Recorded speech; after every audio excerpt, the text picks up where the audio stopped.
MSNBC goes wild for Mayor Pete, Stephen Colbert spills the beans on political comedy, and President Trump gets the royal treatment. I'm Ben Shapiro. This is The Ben Shapiro Show.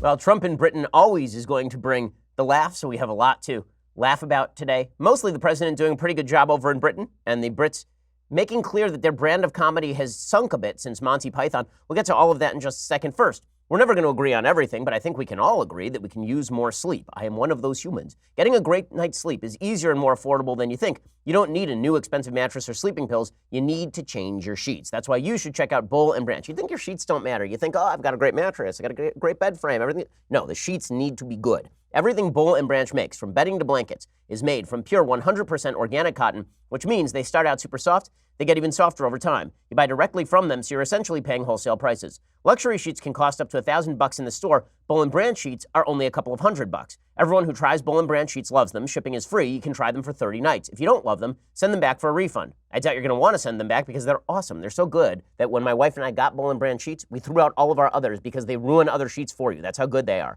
There's no risk and no reason not to give them a try. To get you started, right now my listeners get $50 off your first set of sheets at bollandbranch.com, promo code Ben. Go to bollandbranch.com today for $50 off your first set of sheets. That's BOLL and branch.com, promo code Ben. Bollandbranch.com, promo code Ben. Go check it out right now. Okay, we begin today with more media heroism. So over the past 48 hours, really over the past week, we've seen an enormous amount of journalism. I mean, true journalism. So we saw the Daily Beast go after a rando who posted a video of Nancy Pelosi slurring her words because it was deeply important for us to find out that he was an African-American Trump supporter who had an itinerant work history and had a criminal conviction. Very, very important. And then today, you had BuzzFeed go after a guy for the grand crime of properly handling a racist. According to Ash Scow writing over the Daily Wire, a man working the front desk at a Holiday Inn Express in Austin, Texas, became an internet hero on Monday due to the way he calmly responded to a woman who had called him an effing N-word earlier on the phone. The man filmed himself telling the woman he wouldn't let her stay at the hotel and that it's above me now. The woman apologizes for the slur she used. She said she had a bad day. A family member had recently died. The hotel clerk didn't give in. He said it was hurtful for him to hear what she said and directed her to the Best Western Hotel next door. The guy happens to be both black and gay. He quickly became a meme on Sunday night and into Monday. Good news, BuzzFeed then decided to drag up his old tweets. I kid you not. So this guy apparently properly handled a racist who called him an effing N-word on the phone. And then everybody decided it was important to resurface everything he had ever written on Twitter and thus to ruin his life. BuzzFeed News wrote about his video. Soon after, internet sleuths, as BuzzFeed News called them, this is what we're calling people who are jackasses now, people who decide that whenever anybody jumps into the public eye, we have to go back and look up anything they have ever said. You know, that human beings are not shaded. Either they are entirely good and heroic or they are entirely bad and evil. And if they've done a bad or evil thing, or even a thing that has just crossed the politically correct lines drawn by our society, if they do those things, then we have to cast them out among the lepers. BuzzFeed News wrote that internet sleuths dug through the man's old tweets and found his past comments about transgender individuals. Blue-check Twitter users then amplified his past tweets, many of which simply state his opinion that he doesn't agree with transgenderism and pointing out that men can't get pregnant and women can't fertilize an egg, which is basic biology. Other tweets were responding to members of the trans community criticizing his tweets. It doesn't matter, the guy is gay and black. Not intersectional enough, my friends. He happens to be a biological man who believes that biological males exist. BuzzFeed took its original story lauding the guy and then updated it to include the man's past tweets and join in on the shaming.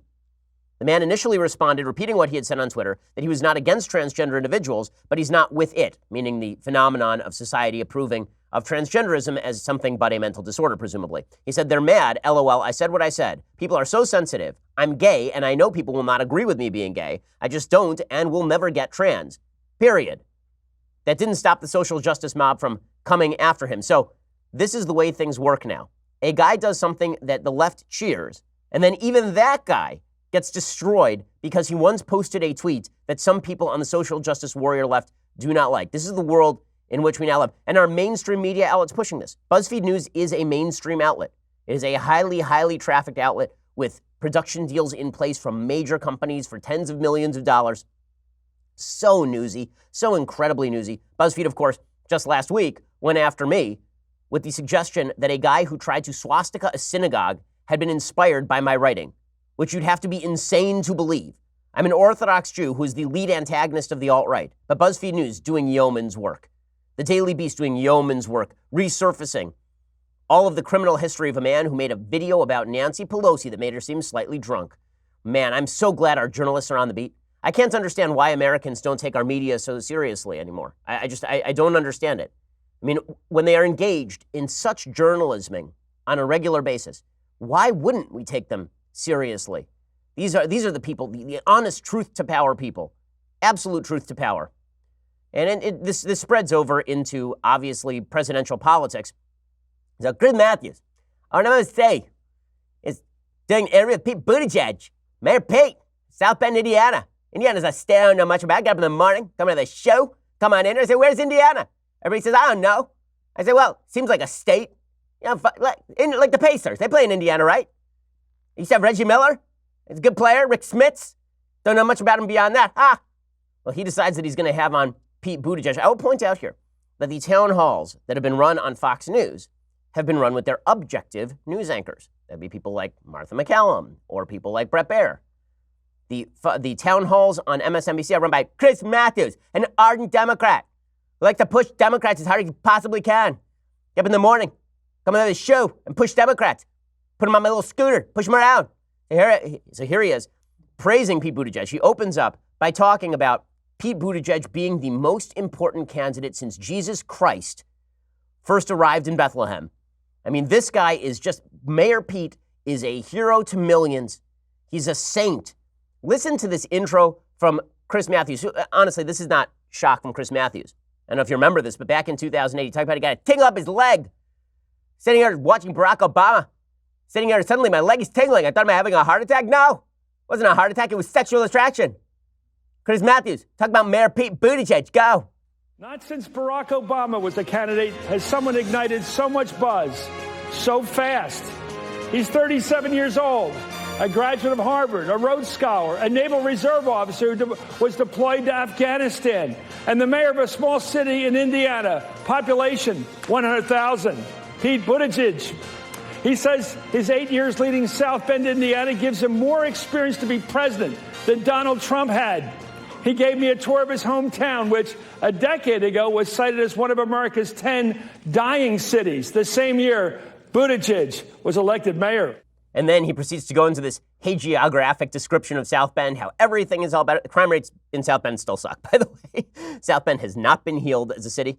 You know, Buttigieg is a controversial mayor, to say the least. He is not this kind of wonderkind mayor who has healed the city and made all the problems go away. There are a lot of minority folks in the city who are very angry at Pete Buttigieg. They say that he basically was bulldozing minority-owned housing for some of his public-private projects. In any case, that opener, that he's the most buzzed-about candidate since Barack Obama in 2008.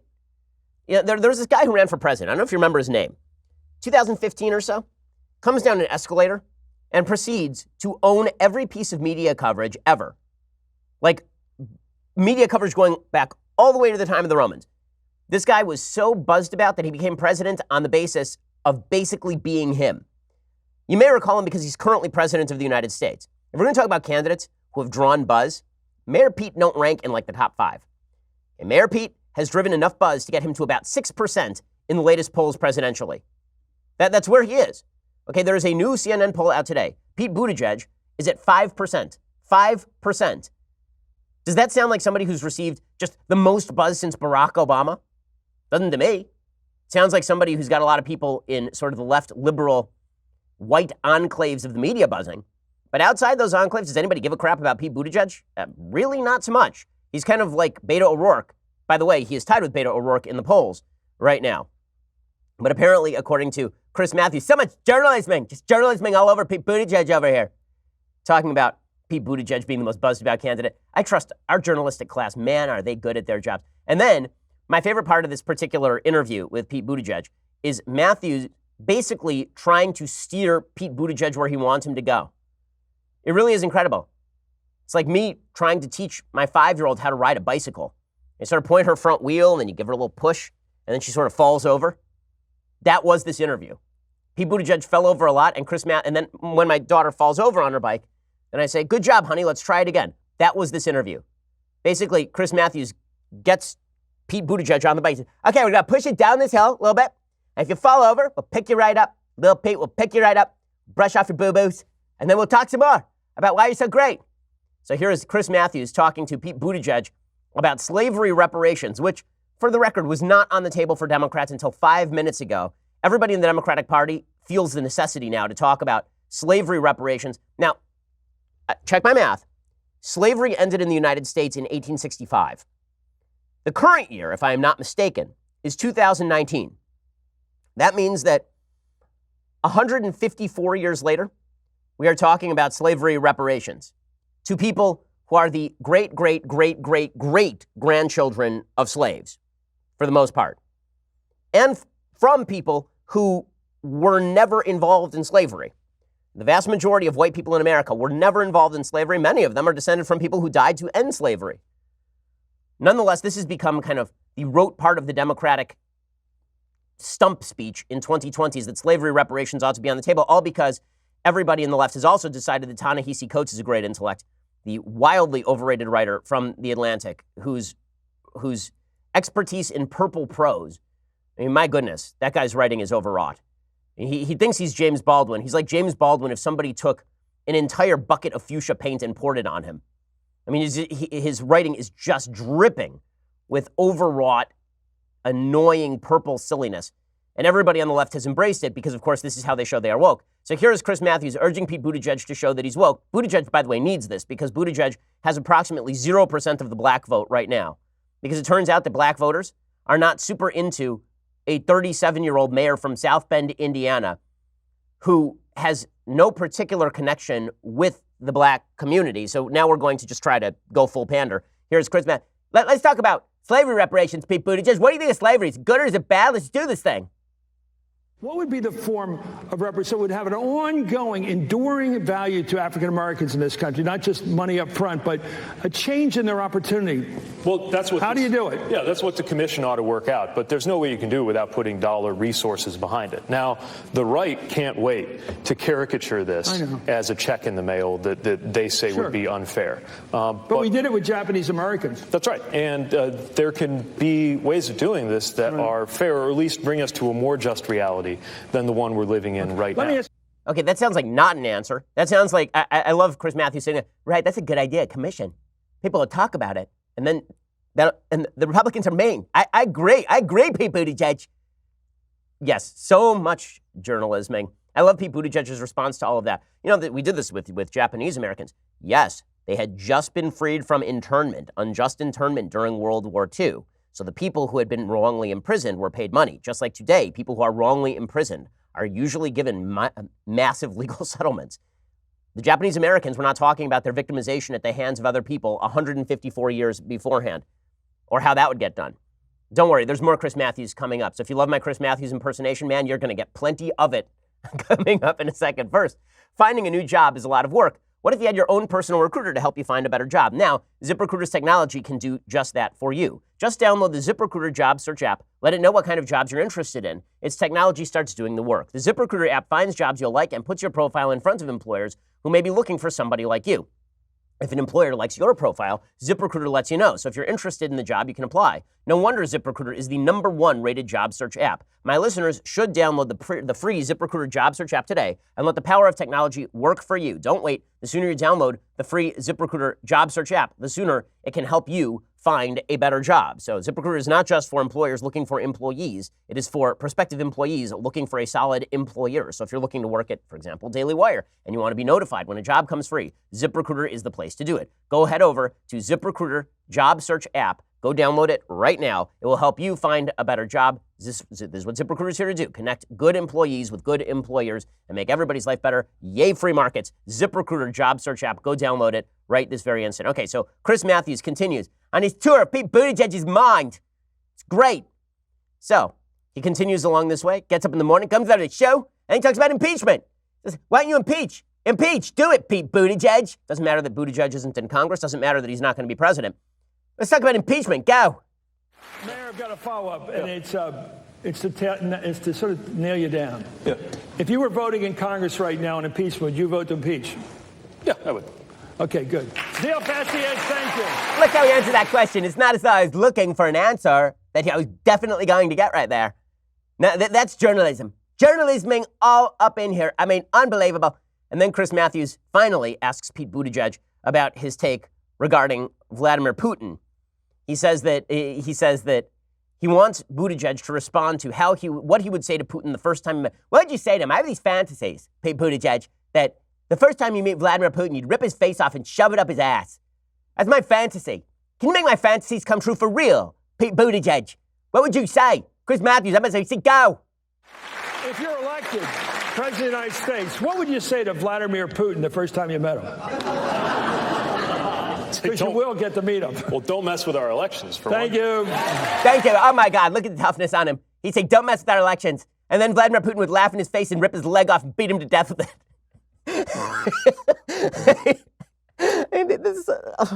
How is that even a question? What would you say? I have a fantasy. What would you say, Pete Buttigieg? Well, how about, what would your policy be to counter Russian aggression? That's a question. But I love the fanfic that is happening here from Chris Matthews and the left media to these Democratic candidates. So what would you say? Would you say the most brutal thing? Would you say a cutting remark, a witty, cutting Aaron Sorkin remark, Pete Buttigieg? Would you? And people just, I would say, stop messing with our elections. He's like, thank you. Oh, my God. Tingling in the leg, in the head, everywhere, tingling everywhere. Why don't people trust our media? Why? I mean, with questions being asked like that, why? Now, listen, I know that there are a lot of people on the left right now listening, and they're going, well, listen, Fox News did the same thing with President Trump, and it is true. There are hosts on Fox News who did exactly the same thing with President Trump. And you know what I did? I made fun of them. Go back and listen to the show. Back in 2016.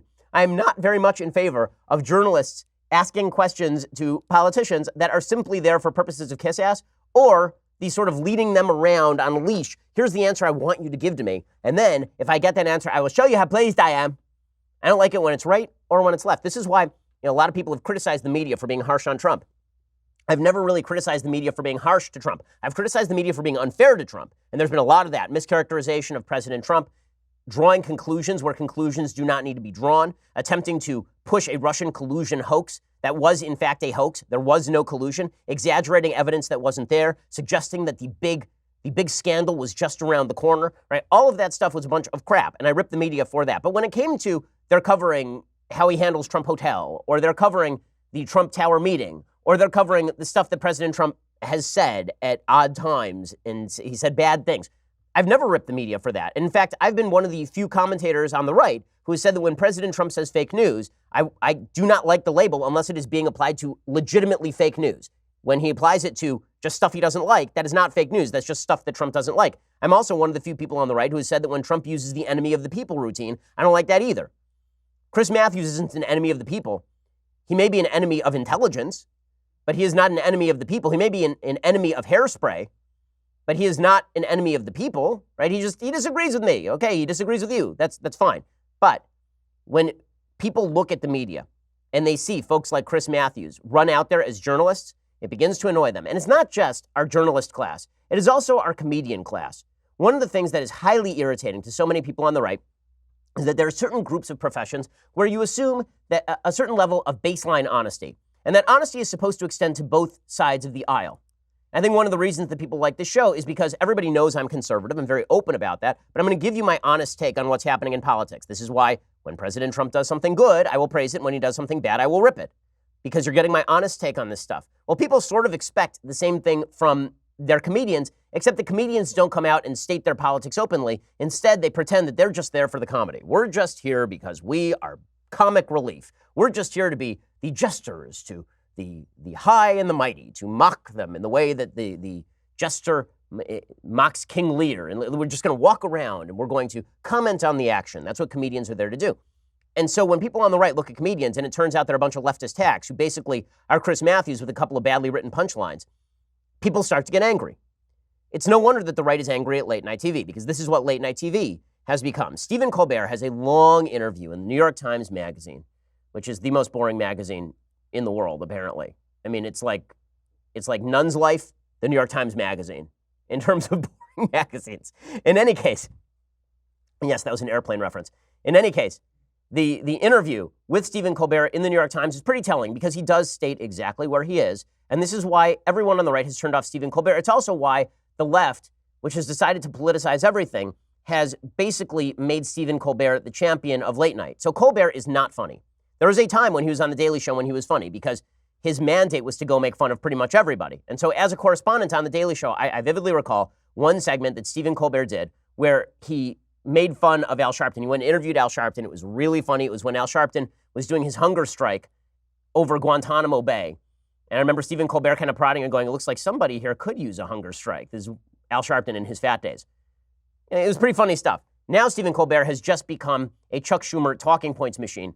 He and Jimmy Kimmel are in the College of Cardinals of leftist comedy, and then they just have an open competition as to whom will be elected Pope of leftist comedy. And then somewhere in the background is Jimmy Fallon going, guys, I want into the club, please. And like, no, it's too late. You ruffled Donald Trump's hair. You can't. And so he's been falling in the ratings because he wasn't woke enough to begin with. Well, there's only one problem with that, which is that most of the country is not particularly interested in Stephen Colbert's brand of comedy. He only has to win a very, very small segment of the audience to win late night. Nobody watches late night anymore. Probably nearly as many people watch this show on a daily basis as watch Colbert's show. Maybe more if you count our radio show. But nonetheless, we'll get to Stephen Colbert's perspective in just 1 second. First, dudes, summer is here. Tommy John is ready to have you looking and feeling ready for Memorial Day barbecues and 4th of July fireworks. They'll keep you patriotic this holiday with their all-new red, white, and blue underwear collection, including a USA flag print for both men and women. The collection comes in all their best-selling fabrics, including the cool cotton fabric that features breathable, lightweight fibers that keep you 2 to 3 times cooler and drive 4 to 5 times faster than regular cotton. Both Tommy John men's and women's underwear sport a no-wedgie guarantee, comfortable stay-put waistbands, a range of fabrics that are luxuriously soft, designed to move with you, not against you. Plus, now through the end of May, Tommy John is donating 5% of every purchase of select red, white, and blue styles to the Honor Foundation to support veterans transitioning to civilian life. They are so sure you're going to love the fit and feel of Tommy John. It's all backed by their best pair you'll ever wear or it's free guarantee. That means if you don't love your first pair, you get the full refund. Tommy John, no adjustment needed. I know how comfortable Tommy John's underwear are. Why? Because they are gracing my tuchus right now. Go to TommyJohn.com/Ben right now. Save 20% on your first order. That's TommyJohn.com/Ben for 20% off. TommyJohn.com/Ben. Go check them out right now. TommyJohn.com/Ben for that special deal. 20% off. Not bad. Alrighty, so Stephen Colbert does this interview with the New York Times. It is incredibly fawning, as most of these interviews are. And here's what he says. He's asked, is President Trump good for comedy? How do you come up with a fresh joke about him? And Colbert says, I make no claim that we do. Sometimes it's the same joke. Now, this is normally where you would stop and say, then you're not doing your job, right? I mean, like, you're a comedian. Wouldn't you have to make different jokes? You know, half of humor is the element of surprise. No, you can keep making the same joke about Trump, and your leftist audience will eat it up. And it's not even a callback joke. Like, when I do my Chris Matthews voice, it basically is a callback joke because it's inherently funny, because it's kind of a mediocre impersonation, but it's got sort of the cadence down. But it's a callback joke mostly. Like, half of the funniness is the familiarity of it. That's not the case with the punchlines that he tells about Trump. He says sometimes there's still meat left on that chicken. Trump consumes the news cycle, and our mandate, says Stephen Colbert, as we've established for ourselves, is that I want to inform the audience of my opinion about what they've been thinking about all day. So if the news has been orange Thanos, then I'm not going to change that. I'm going to do my best to stand in the teeth of that particular bleep hurricane and make jokes about how we're all being lied to. For my own heart's ease, I'm not going to pretend that Trump is not lying to me. The alternative is to stick your head in the sand. Oh, what a truth teller he is. This is the same guy who spent his years on the Colbert Report mocking Bill O'Reilly and smooching Barack Obama's posterior. But what a truth teller he is. Now, listen, I do appreciate that Stephen Colbert is basically now just saying, look, I'm a leftist. I'm going to make leftist jokes. All right. That at least is fair. But it is worth noting that when a lot of these comedians do the clown nose on, clown nose off routine, where it's like, well, I make a joke about Trump because I'm a comedian. I make jokes about everybody. And then the minute they talk politics, I'm sincerely a Democrat on the left. I'm a sincere person. Pick one or pick the other. Either you're a Democrat who makes jokes or you're a joker who happens to be a Democrat. But you can't be both. And people like Stephen Colbert want to pretend they're both. They really are not. The New York Times says, that thing about not wanting to let Trump get away with a lie, is it fair to say you feel a moral imperative behind your work? Wow, look at those hard-hitting questions from the New York Times. Well, when you make jokes about politicians, there's what they say and what they do. It's hard to make jokes about someone who says something and then kind of does it. But with the guy who points east with his words and west with his action, that's where all the jokes live. Now, what are the things he's lying about? If the things he's lying about have a moral component, your jokes will have a moral component. In other words, you don't choose the flavor. The flavor is chosen by politics itself. And then the New York Times asks a more important question. They say, there's a sort of general answer about the default moral nature of political satire. I was asking more specifically about whether or not you personally feel any sense of moral obligation about your work. He says, no. Okay, that's obviously a lie. He obviously does feel a moral sense of obligation. He has just said in his past 2 answers that he feels a sense that he has to speak truth to Orange Thanos or he can't sleep at night. But now he's going to tell you about his high-minded comedying. This is what I mean by the clown nose on, clown nose off routine. He says, I have morality. I suppose it's rated to my Catholicity. You mean Catholicism? He says, I was raised in a devout Catholic home and bottle-fed Robert Bolt's A Man for All Seasons, which is about how it's important that you not let the tide of history sweep you along if you don't actually agree with it. And William Buckley said he stands athwart history yelling stop. I think we with the show stand athwart history and say, that's dumb. What a little bleep that is. Is that moral? I don't know. I know that public lies that you are impelled to believe are worse than private ones, but I'm not Aaron Brockovich. I'm sure as hell not Howard Beale. A fair amount of the time I'm making poop jokes. Matter of fact, Jon Stewart, when it looked like the Colbert Report had come out of the box fully assembled and was going to happen, he said to me, when your children go up to get their diplomas at whatever college they end up going to, I want you to whisper to yourself quietly as they get the sheepskin, I paid for some of this with poop jokes. Wow. Again, this is the part that drives people on the right up a wall.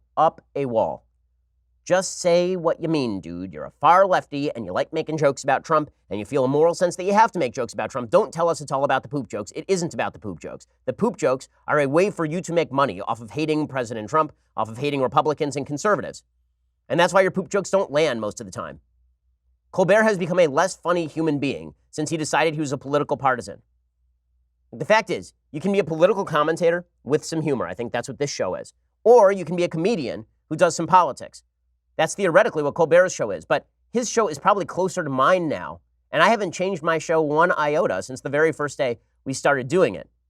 That says something about why people are not as interested in late-night TV generally, at least on the right.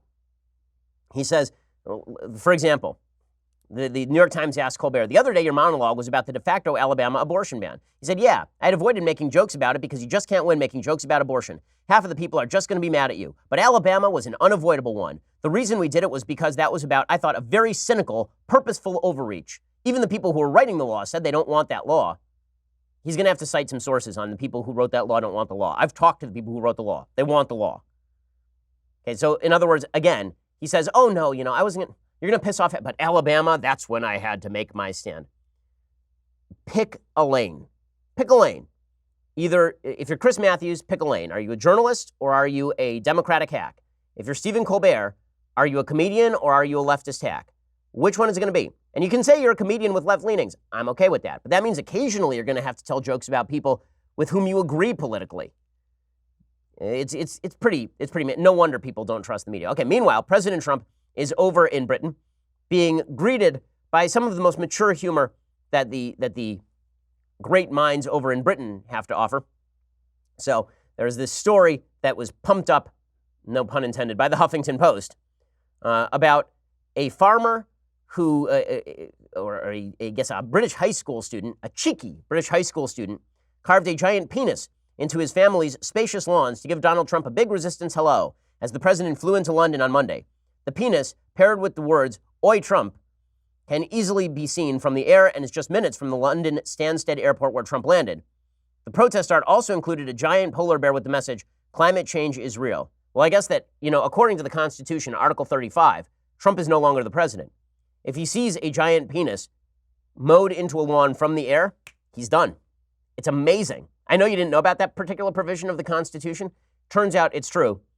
All I could think of when I saw this picture of a high school cartoon penis labeled Oi Trump and then pushed by the Huffington Post, all I could think of is Trump from the air going, it's a little, wait till they see this thing.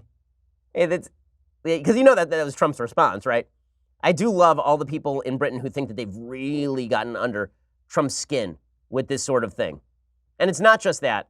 It's also there were protests in London. And not only were there protests in London, the BBC, which is the state-sponsored broadcast network, as I have been made aware, it's a state-sponsored broadcast network. Of course, I knew this for forever. It's the BBC, the British Broadcasting Corporation. And the BBC had in studio the blimp of baby Trump, which is a staple of resistance stupidity. It's just a blimp that looks like Trump. It isn't all that big. I remember when the media started pushing this, they made it sound like it was the size of the Hindenburg. In fact, it's basically, the size of like a small bounty house. And the BBC had it in studio. Here is what that looked like. President Trump touched down in the UK for his state visit an hour ago, and he kicked things off with one of his trademark controversial tweets, describing the Mayor of London as foolishly nasty and a stone-cold loser. Protests are planned across the UK, including in London, where a bigger version of this Trump baby balloon is due to fly over the capital. And they had it in studio. Imagine if Fox News had like the bull rider mask of Barack Obama in the studio at Fox. What would the reaction be? That's a state-sponsored news outlet, by the way. So when I rip the BBC, it's because the BBC absolutely deserves it, as every conservative in Britain knows, with the exception of people who are paid by the BBC. It's pretty incredible. Okay, we'll get to more of the British treatment of President Trump in just a second. First, here's an alarming statistic for you. Over 75% of Americans are dangerously deficient in omega-3 levels. If you're experiencing joint pain or chronic inflammation, lack of concentration, weight gain, chances are you might be one of them. No matter your age, height, weight, gender, omega-3 fatty acids are vital to your overall health. They are considered a pill worth taking by the experts. They are clinically proven to improve mood, memory, brain, cardiovascular health. Many of the top sellers simply don't contain a lot of omega-3, at least not enough to notice therapeutic results. If you want to feel the benefits instantly, what you should try is Omax 3 Ultra Pure. Omax! They're offering my listeners 50% off a 1-month supply of Omax 3 plus free shipping and that 60-day money-back guarantee. All you have to do is head on over to omaxhealth.com and enter code Shapiro today to take advantage of this incredible savings. That is omaxhealth.com. Enter code Shapiro for 50% off a 1-month supply. You hear all the hype around omega-3s. Well, now is your chance to try the most trusted omega-3 on the market today. Go to omaxhealth.com, enter code Shapiro. So who can benefit from Omax 3? Pretty much anybody. Just go check them out right now at omaxhealth.com and enter promo code Shapiro for a special deal, omaxhealth.com. Alrighty, so in just a second, we'll get to the rest of President Trump's quasi-hilarious British visit. We will also be getting to a debate that is broken out in conservative circles that I think is kind of fascinating and I think is worthy of explication. First, you're going to have to go and subscribe over at dailywire.com. For $9.99 a month, you can get a subscription over at Daily Wire. When you do, you get the rest of this show live, 2 additional hours of the show every day. As I've said before, that basically means that you're getting the show all day long because we do this show in the morning and then we have another show in the afternoon, so whatever breaks in between, we cover. And then we come back and do it again the next day. This is why you should subscribe. Also, for $99 a year, you get this. The very greatest in beverage vessels, the leftist tears hot or cold tumbler. So you can enjoy those leftist tears, both hot and cold, while listening to me do a Chris Matthews impersonation. That sounds like the height of life enjoyment to me. But then again, I'm the one doing it. So I hope you enjoyed it as well. Go check that out right now with the annual subscription. Also, when you get the annual subscription, you get access to the Sunday special on Saturdays. We have a great Sunday special coming up this Sunday. We have some fantastic ones that are coming up in the real near future with some people across the other side of the aisle, which makes them really interesting. We're going to do all that sort of stuff. We are the largest, fastest growing conservative podcast and radio show in the nation.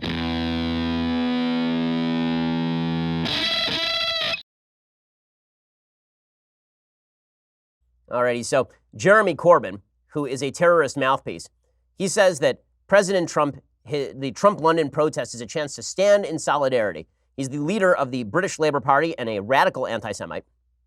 And he joined a protest against Donald Trump because nothing says good relations quite like protesting a guy you may have to deal with if you become Prime Minister of the UK. It's just a genius political move. He tweeted out, "Tomorrow's protest against Donald Trump's state visit is an opportunity to stand in solidarity with those he's attacked in America, around the world, and in our own country, including just this morning, Sadiq Khan." Sadiq Khan, of course, is considered a victim because Sadiq Khan was ripped on by President Trump. Now, the reason that President Trump ripped on him is because on Saturday, Sadiq Khan wrote a long editorial for The Guardian, which is the far-left newspaper in Britain, called "It's un-British to roll out the red carpet for Donald Trump." Now, there's something rich about Sadiq Khan talking about it being un-British to be nice to the American president. The fact is that the dude has some pretty shady connections. According to the Daily Mail, this is back in 2016, before Sadiq Khan was elected to the mayoralty of London. Sadiq Khan, who is a local Labour MP, he was at a funeral in 2016. One figure whose hand he stopped to shake stood out: convicted terrorist Babar Ahmed, a man who had been blamed for inspiring a generation of extremists, including the gang behind the London bombings of July 7th, 2005, The pair exchanged brief pleasantries before Khan moved on. The encounter took place a few months ago, around the time of Khan's nomination as Labour's mayoral candidate. Since then, riding on the crest of Jeremy Corbyn's leftist takeover of the Labour Party, Khan has left Conservative mayoral candidate Zach Goldsmith trailing in his wake. New revelations this weekend about how Khan shared a platform with Yasser El-Sari, a convicted terrorist and associate of hate preacher Abu Qatada, and Sajil Shahid, a militant who helped to train the ringleader of the London bombings, are the most serious allegations so far. Sadiq Khan's interactions with controversial characters are not all in the past. Furthermore, it transpires that the MP for Tooting is a divisive character in his South London community, with dark allegations of threats and betrayal in his own political background. So Sadiq Khan has a long history of some pretty nasty connections. And not just that, his policies in London have been a complete abysmal disaster. Knife crime in London has been up dramatically under Sadiq Khan. There's tremendous cultural strain inside of London, largely because Sadiq Khan is not a unifying figure. He's a very polarizing figure. So he got into a fight with President Trump. And so Jeremy Corbyn is, of course, backing him because Corbyn backed him for mayor of London in the first place. Trump arrived in the UK Monday morning for a 3-day visit. Trump not only mocked Khan, but he came out just today and he said that Jeremy Corbyn wanted to meet with him and that Trump turned him down. So whether that is true or not is anybody's guess. Trump has said this about a bevy of politicians, many of whom it's not true about. Right? Trump, very often when somebody rejects Trump, he goes, "I rejected you first. Boom, take that." With that said, Jeremy Corbyn is a bad human, and the fact that he is protesting Trump is demonstrative of just where he stands on a lot of these issues. Now, the good news is that Queen Elizabeth is still being nice to Trump, as she should. She is the ceremonial head of state in Britain. So here she is praising President Trump and saying, you have a connection to this country. Here, look, the reason that Trump is over there is because it's the 75th anniversary of D-Day. I mean, we just did a Sunday special about the 75th anniversary of D-Day, in which the United States sent 1 million people to stay over in Britain and then help liberate the European continent from Nazi evil. So the President of the United States visiting for that doesn't seem like it should be wildly controversial. Nonetheless, it is, because everything is stupid and controversial. Now, here's Queen Elizabeth talking to President Trump. As we face the new challenges of the 21st century, the anniversary of D-Day reminds us of all that our countries have achieved together. Of course, it is not only our security which unites us, but our strong cultural links and shared heritage. Every year, there are almost 4 million visits by Americans to the United Kingdom, with a great number claiming British descent. And with your own Scottish ancestry, Mr. President, you too have a particular connection to this country. Okay, so all of this is nice and wonderful, and all of it is being treated with scorn and mockery by the mainstream media, who are too busy tweeting out pictures of President Trump's too long vest. This is really what they spent the day doing yesterday. There's a picture of President Trump, and he is wearing his tuxedo vest, and just like his ties, he wears his tuxedo vest too long. And so it drops at least a full 4 feet below his actual dinner jacket. This apparently is a major scandal over in Britain. The same media that said that it was no big deal when Michelle Obama touched the personage of the Queen were going crazy because apparently Trump touched the personage of the Queen. Listen, I'm very glad we don't have royalty in this country. I really am, because those sorts of rules are so dumb. I'm sorry, like, what's she going to do, burst into flame? And it's not for religious reasons of modesty. And she's just the royal personage. In any case, whenever Barack Obama traveled abroad, it was stories from the media about the triumphant mood of President Obama abroad. Whenever Trump travels abroad, it's always about the protests. The reality is the protests were smaller than expected in London because no one really cares. And he was treated the way that he should have been treated by the vast majority of people in positions of power in London. Those will not be the headlines that you are reading today. Okay. Meanwhile, there's been this fascinating debate that I've been waiting to sort of comment on until everybody had their opinions out there. This debate was kicked off by a guy named Sohrab Ahmari, who I am friends with. I'm friendly with Sohrab Ahmari. He is the editor of the New York Post op-ed page, and he's written a really good book that I've recommended on the show about his conversion to Catholicism.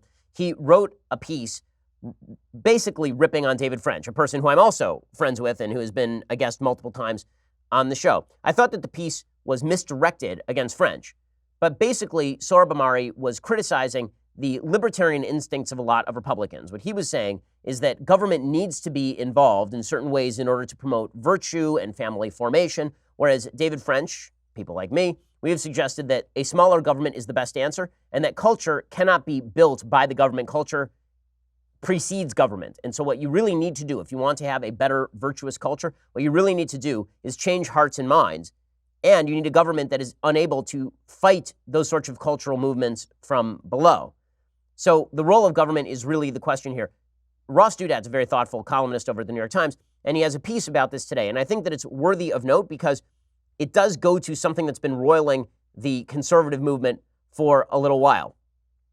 He says, basically, the best way to understand the Sorab-Amari-David French split is in light of the old fusion, the old consensus that the First Things Manifesto attacked. So First Things is a Catholic magazine, and they wrote a piece a while back called Against, I believe it was called Against the Dead Consensus.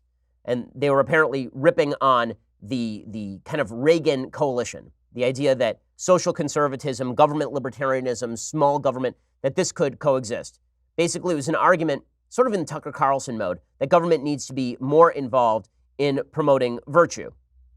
So here's what Douthat writes. He says, French is a religious conservative who thinks that the pre-Trump conservative vision still makes sense. He thinks his Christian faith and his pro-life convictions have a natural home in a basically libertarian coalition, one that wants to limit the federal government's interventions in the marketplace and expects civil society to flourish once state power is removed.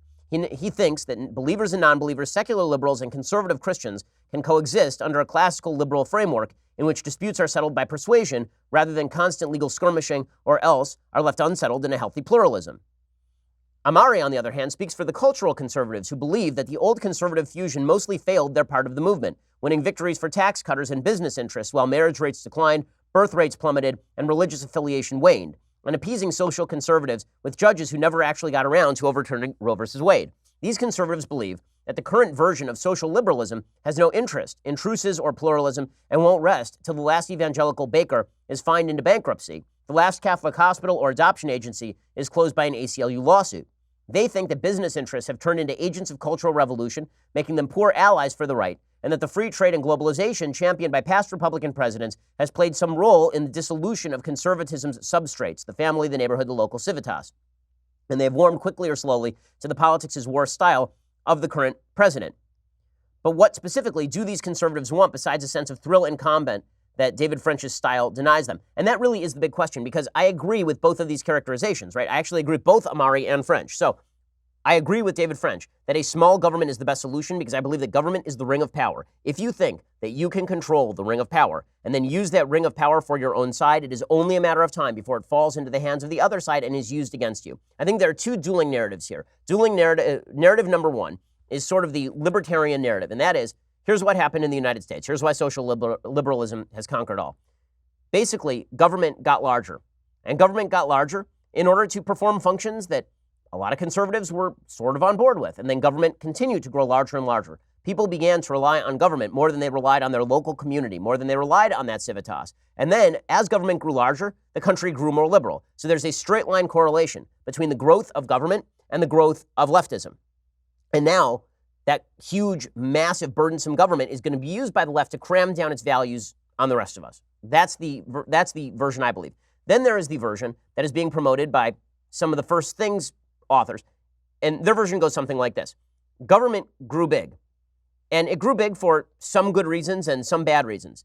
And then, because government grew big, there was a counter response that was libertarian in nature. Conservatism became libertarian and wanted less government. Along with that libertarian move came a surrender first reaction in conservatism to social conservative issues. So the idea would be that in order to fight the growth of government, conservatism decided to abandon government's role in promoting public virtue, and that's what led to the hollowing out of civic institutions. And so what we really need to do is grab government back and then use it to promote those social institutions again. I agree with version number one. I don't think that William F. Buckley was stumping against social conservatism. I think that William F. Buckley was basically saying, I think that conservatives for decades have basically been saying that the business of civic virtue is something that is supposed to be inculcated by a strong social network, understanding the history of Judeo-Christian values in our society. I just wrote an entire book about this. But that you can't impose that from above, because if you do impose that from above, number one, it's not going to work. Number two, it doesn't allow for the pluralistic vision of a society that the founding was supposed to create. How do you determine when the government has gone too far in its imposition of morality, for example? Wouldn't it be better to leave this to the local level? And if you disagree with the local government, you can leave. Wouldn't it be better to leave this to informal mechanisms in society? Why are we seeing government as the great promoter of religion or of Judeo-Christian values when that really should be done in the churches, and the real key should be preventing government from encroaching into those spaces?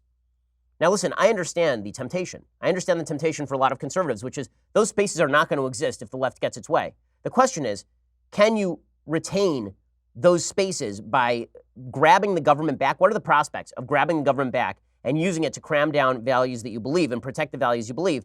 And what are the prospects of simply destroying the government power altogether? I am much more in favor of throwing the ring into the fire because I think that that sword can be and has been used historically by the left. Perfect example, same-sex marriage. So I used to be in favor of governmentally enshrined traditional marriage. And then I became in like 2011, 2012, before Barack Obama, I believe, I started talking about how conservatives should be libertarian. Why? The reason was not because I believe that same-sex marriage is moral. As a religious person, I not only believe that it's sinful, but on a natural law level, I don't think same-sex marriage provides the same benefits to society as traditional marriage, obviously. Okay, but I said that the best solution for conservatives was to remove this power from government altogether, because sooner or later, the government was going to move to the left, and then they would be cramming down their values on your churches. And that's exactly what has happened. So the question is, what's the best way to promote conservative values? From the bottom up, with a social network, promoting a social network in the absence of government encroachments? Or from the top down, by keeping a strong government and trying to capture that regulatory power on behalf of the values that you like? This is the battle that is happening right now. And I think it's an open battle. I think it's an honest battle. I think it's a worthwhile battle. But I do think that it is worthwhile for libertarians to consider on a serious level what sort of social networks are necessary to fill in that gap. And I think it's necessary for social conservatives who may want to control things at a governmental level to consider what happens if you lose. And you've now built the machine of your own destruction because you built it to protect you, but now it can be turned against you. That's really the question going forward for conservatives. Okay, time for some things that I like and then some things that I don't. So, things that I like today. So as you know, I am a huge baseball fan. I've read virtually all the baseball books. There's a good new book called Powerball by Rob Nair. It really is pretty great. He is I believe he used to write for Sports Illustrated and ESPN, if I'm not mistaken. In any case, Nair's book basically takes a meaningless late season game between the Oakland Athletics and the Houston Astros and breaks it down out by out. And it sort of had these cutaways to various discussions of issues in the game of baseball, ranging from whether the ball has changed, spoiler alert, yes, the ball has changed, that's why you're getting more home runs, to the pace of play. It's really great. It's kind of like listening to a really great broadcaster watching an actual baseball game. The key to a really great broadcaster when you watch a baseball game is that during the periods of dead space, when things aren't really happening on the field, can they give you more information and more stuff that you want to know?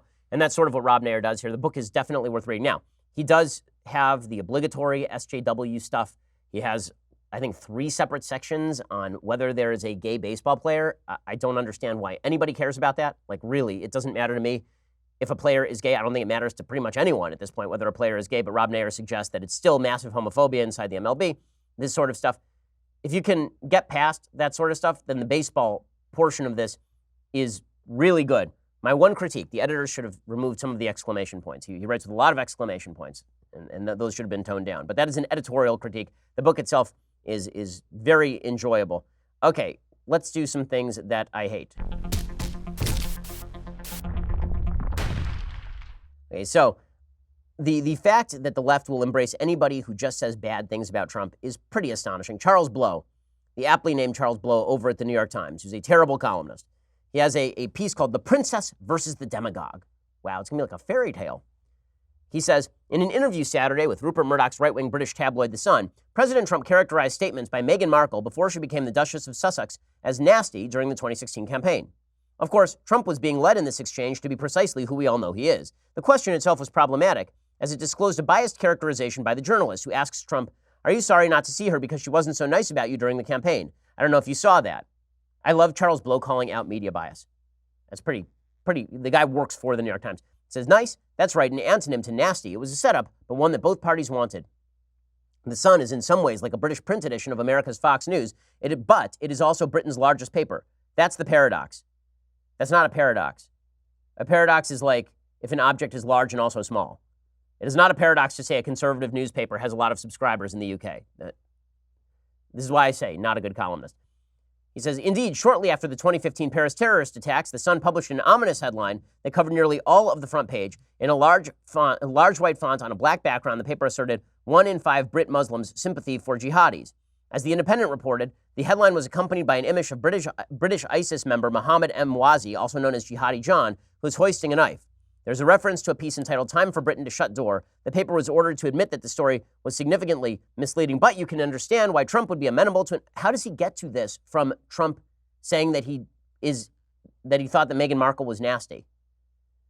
Here it says, it was simply wrong to characterize Markle's comments as nasty. They were simply factual. She said in a 2016 interview on The Nightly Show with Larry Wilmore that Trump was divisive and misogynistic and vocal about it. Where's the lie? Oh my God. Like, really? So you're going to rip on Trump for saying that she was nasty to him after she called him divisive, misogynistic, and vocal about it? Okay, like, really? You may agree with her characterization, but it isn't nice, right? I mean, I assume that half the stuff I said about 2016, President Trump wouldn't like. He's fully entitled not to like things. A better journalist, says Charles Blow, if he or she wanted to have Trump weigh in on the comments, would simply read Markle's response and ask for the president's response. But they didn't. And Trump went directly to the place he feels most comfortable, referring to women who opposed him as nasty. I have no royalist fetish or reverence, says Charles Blow. Indeed, I find the existence of royalty in any society problematic. But this isn't as much about Trump's reaction to a princess as it is about his reaction to a woman. In this case, a black woman. Yeah, really? Seriously? This is what we're going to do? Trump has called a bevy of women nasty. He said it about Hillary Clinton. I believe at one point he said it about Megyn Kelly. He said it about, I believe, Stormy Daniels. Are any of those women black? He has said that men are nasty to him. So now the president uses the word nasty and it's about race and sex? You wonder why people are getting pretty irritated with the use of the racist, sexist label. This would be the reason. This would be the reason right here. And then it's just Charles Blow quoting all the old stuff about Trump being mean to women. Yes, Trump is bad with women. He's been bad with women his entire career. Do you have anything new to present here, Charles Blow? Or do you just wish to rail against President Trump calling Meghan Markle nasty? That one does not even rank in the top 100 comments Trump has made about women, by the way. Not the top 100 public comments. Charles Blow concludes, society itself offers a graduate level course in misogyny, and every exam is a take-home test. What the hell does that even mean? God, do the editors at the New York Times have nothing to do all day? That doesn't even mean anything. Every exam is a take-home test? What? The real work comes in consciously combating our bias and attempting to deprogram ourselves from blindly accepting privileges and ignoring oppressions. But here's the thing. Trump is absolutely a misogynist. He has made note of...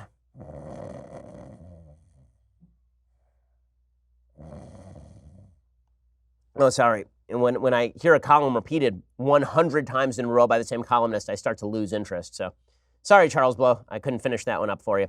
My bad. Seems like you as a columnist couldn't finish it up either, but, you know, it's my job to read it, I guess. Okay, final piece of news today. There's a new CNN poll. You want to talk about media bias? This is pretty great. So Ryan Struck is a statistics analyst for CNN. He put out a new CNN poll today. Here is the poll. Biden 32, Sanders 18. Harris 8, Warren 7, Buttigieg 5, O'Rourke 5, Booker 3, Castro 2, and then I always look for Kirsten Gillibrand just because it's hilarious. Kirsten Gillibrand 1, which is always humorous to me. Here is the best part. Ryan Struck tweets out, Biden's support stands at 32%, down slightly from 39% in April. How is 32% down slightly from 39%? Like, just a question. If any other candidate lost 7%, wouldn't that be a pretty major move? And moving from doubling up Bernie Sanders to losing 7 points that is now dispersed among the crowd, isn't that a sign that maybe Joe Biden's high point has come and gone? That maybe Joe Biden is going to start collapsing in on himself? I mean, wouldn't that be like a more interesting, at least, analysis? How's a 7-point drop a minor drop? That is Elizabeth Warren's entire support base. She's at 7% right now. If she went from 7 to 0, would that be insignificant? You know, Joe Biden, man, a lot of members of the media rooting for him because they think he's going to beat Trump. But, these stats are showing that Joe Biden's got some vulnerability. He may have hit his high point already. All right, we will be back here later this afternoon with 2 additional hours of programming. We will see you then. I'm Ben Shapiro. This is The Ben Shapiro Show.